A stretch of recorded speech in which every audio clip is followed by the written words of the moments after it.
In this video, we're going to be taking a look at the Federal Employees Health Benefit Program, or FEHB. To begin with, a brief look at what FEHB is. It began in 1960, and it is the largest employer-based insurance coverage in the world. The premiums and the benefits are the same whether you're working, retired, or a survivor. So if we're talking about something that relates to FEHB coverage, it applies no matter how you're enrolled. There are also more than 250 different plans that are involved in FEHB throughout the country, so there are a lot of options that may work in your area.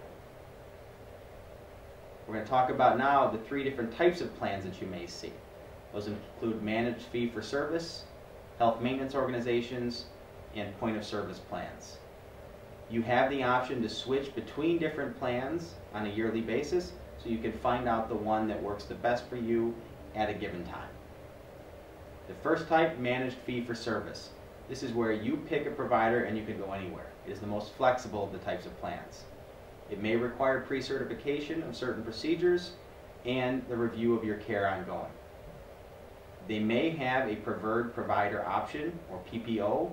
If they do, that will reduce your out-of-pocket expenses if you go with the preferred providers. Second type is an HMO, a health maintenance organization.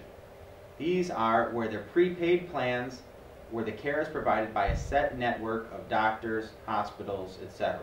You have to stay in that network to be covered by that HMO. Because of that, they tend to be the least expensive of the plans, but also the most restrictive.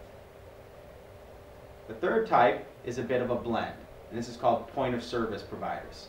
This is where the in-network and out-of-network concept comes in. And this is where your in-network costs, similar to an HMO, are a lot less for deductibles and coinsurance, but you still have the flexibility to go out of network. It will just cost you more. Now, after you've selected your different type of plan, we want to take a look at how do you keep that plan for yourself when you move into retirement. First, the requirements. You must retire on an immediate annuity, meaning if you're getting a deferred annuity, you would not be eligible for that continued coverage. You also must be insured when you retire, and you have to be covered for the 5 years prior.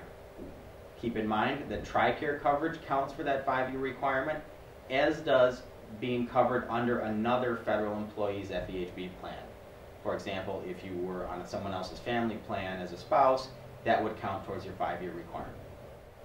If you are not eligible to continue FEHB coverage in retirement because you didn't meet some of those early requirements, we're going to take a look at now what that means. First, your enrollment terminates upon separation, so you're no longer enrolled at the day you leave service. That coverage will continue for 31 days the next month, however.